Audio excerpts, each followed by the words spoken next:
This was a fun saint, a little different. Saint Aventinus of Troyes. He was an almoner. I believe that's someone who controls the money that goes out to charities, but I'm not sure about that. For Saint Lupus of Troyes and Saint Camillianus of Troyes. Legend says that his wine barrel never ran dry. Sweet. Hermit in a place now known as Saint Aventin, France, in his honor. People and animals sought refuge with him, animals hiding from hunters and people from their temptations. Died in 538 of natural causes. Interesting story. This is from, let's see, what is this from? Of course, it's from The Little Bollandists by Monsignor Paul Guerre in 1882. This is a book I'd really like to get. I've read about it. It's a series. These guys worked on the lives of the saints for like 100 years or something like that. They compiled, and it was a long time. So anyway, here's the story about Saint Aventus. One day, according to his custom, Aventine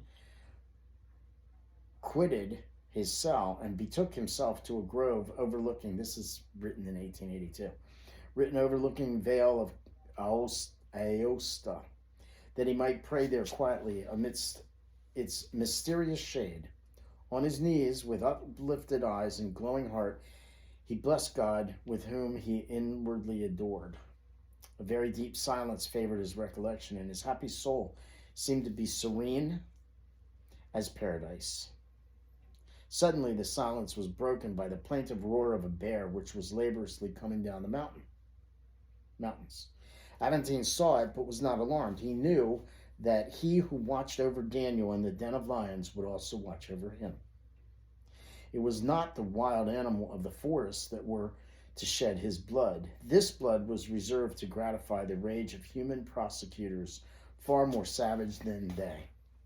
As if led by an invisible hand or by some kindly instinct, the wounded animal came straight to him as quietly as a lammy, that's what it says, lammy, and lifted his heavy paw in which a long thorn and laid it quite confidently in the hands of Aventine as if imploring him to help. So the bear comes up and puts his paw with his giant thorn in the saint's hands. Servant of God kindly examined the wound and extracted the cruel thorn. And then the grateful bear left him after loading him with caresses. That would be, I mean, if you raised the bear as a pet, it would caress you. So, I mean, there's a lot more things harder to believe than this.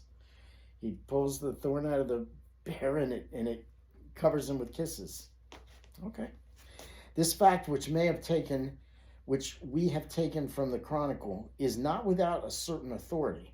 There still exists in a parish in the valley, and not far from the hermitage of St. Aventine, another ruin, a precious remnant of a little oratory raised by the faithful to preserve the memory of this remarkable event.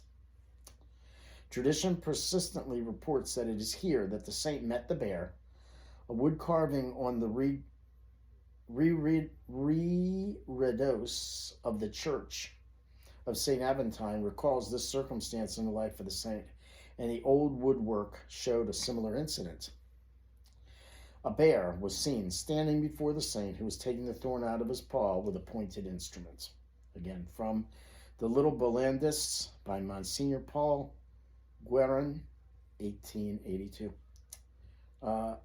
Saint Adventus of Troyes, pray for us. All the saints, pray for us. Who did we already talk about today? Saint Agatha of Sicily, pray for us. Please pray for the souls in purgatory.